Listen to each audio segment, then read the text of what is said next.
नमस्कार दोस्तों, स्वागत है आपका हिंदी नॉलेज शो में। तो दोस्तों, जैसा कि कल शाम मैंने आपको वीडियो बनाकर बताया था कि चीन के अंदर भारी विरोध हो रहा है शी जिनपिंग का, जिसमें चीन के राष्ट्रपति को ये कहा जा रहा है कि वो युद्ध से डरने वाले नेता हैं। उन्होंने अपने सैनिकों की शहादत को छुपाया है और इसी चीज को लेकर काफी ज्यादा विरोध के स्वर उठते दिख रहे हैं सोशल मीडिया, वाइबो पर और दूसरे प्लेटफॉर्म्स पर भी चीन के अंदर। लेकिन अब इस पर एक बड़ा अपडेट आया है। दरअसल अब लोगों का गुस्सा शी जिनपिंग के साथ साथ कम्युनिस्ट पार्टी ऑफ चाइना पर भी फूटना शुरू हो गया है और चीन के जो बड़ी हस्तियां हैं वो भी इसमें शामिल हो गई हैं और चीन ने इसको लेकर क्रैकडाउन भी शुरू कर दिया है।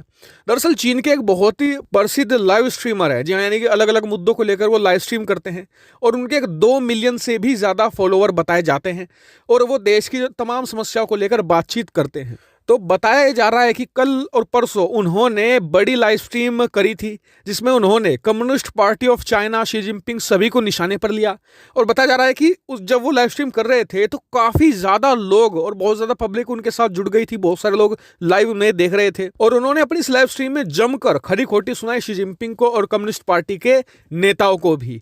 तो ऐसे में अब हुआ क्या है कि उन्हें गिरफ्तार कर लिया गया है और उन्हें एक स्पेशल यूनिट को सौंप दिया गया है चीन की, जिनका काम है लोगों को ठिकाने लगाना। यानी या तो उस स्ट्रीमर को अब जेल की सजा होगी या फिर उसे मार ही दिया जाएगा। तो ऐसे ही ये सिर्फ एक केस नहीं है, बहुत सारे केस ऐसे हो रहे हैं और लोग अब मुखर होकर सामने आ रहे हैं। और देखिए, लोगों का जो मेन मुद्दा है वो ये नहीं है कि सैनिक शहीद हुए। भाई, सब बॉर्डर पर तैनात हैं, जब कुछ झड़प हो जाती है, युद्ध जैसी स्थिति होती है, कुछ जवान शहीद होते ही हैं।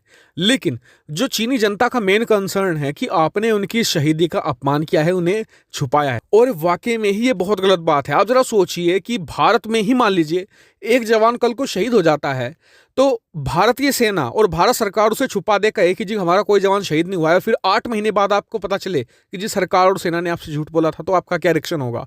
आप गुस्से से भर जाएंगे, लोग सड़कों पर उतर आएंगे। और चीन की सरकार को भी पता है कि अगर 8 महीने पहले ही वो सैनिकों की शहीदी बता देते तो शायद जनता उनका समर्थन ही करती कि जी आप बॉर्डर, जिस तरीके से भारत में हुआ, भारत में सरकार ने साफ कहा जी हमारे 20 जवान शहीद हो चुके हैं। लोगों ने सरकार का सपोर्ट किया, विपक्ष ने भी काफी हद तक सपोर्ट किया कि जी आप डटे रहिए, हम आपके साथ हैं। लेकिन अगर भारत छुपाता तो भारत में क्या होता आज? आप सोच सकते हैं, क्या आप क्यों समझता?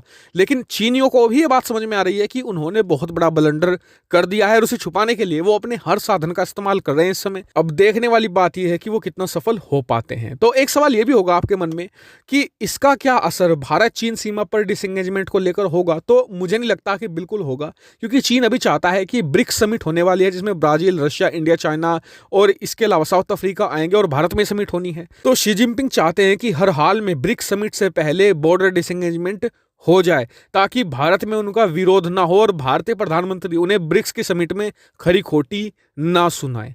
तो फिलहाल मैं इस मामले पर नजर बनाए हुई हूं, जैसे ही कुछ और अपडेट निकलकर सामने आएगा तुरंत आपको वीडियो बनाकर सूचित कर दूंगा। आप चैनल को सब्सक्राइब कर लेना। Thank you for watching video.